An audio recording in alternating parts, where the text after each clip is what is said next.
banyak mobil juga ada yang sudah dicas dulu di listrik. Ada, tahu? Ada. Tapi itu hanya mampu 9 km kalau di tempat kita ini tidak semua ada. Jadi kalau di tadi orang lebih suka menggunakan bahan bakar minyak, pakai solar, pakai bensin. Nah, seperti itu. Di sini ya, keuntungan menggunakan mobil listrik itu apa? Keuntungannya tadi?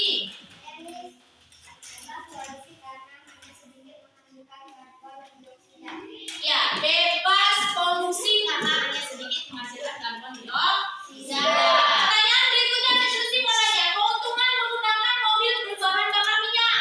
Siapa yang mau jawab? Saya Miss. Dapat melaju dengan kencang, mudah diisi ulang, mampu berjalan 9 km. Ya. Nah, hari ini kita sudah belajar tentang mobil listrik dan mobil berbahan bakar minyak. Kalau mobil listrik tadi itu dia hanya bisa melaju 9 km. Keuntungannya menggunakan mobil listrik tadi apa?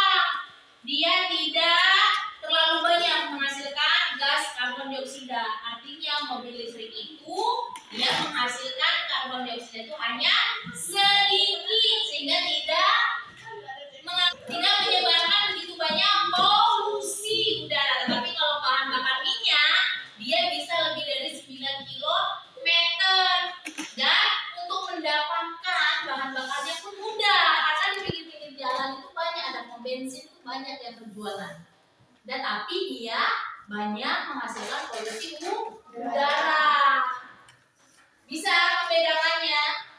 Tapi untuk zaman sekarang ini orang-orang masyarakat kita di Indonesia ini masih banyak lebih memilih mobil yang berbahan bakar minyak karena lebih mudah mendapatkan bahan bakarnya. Jadi untuk itu kalian anak-anak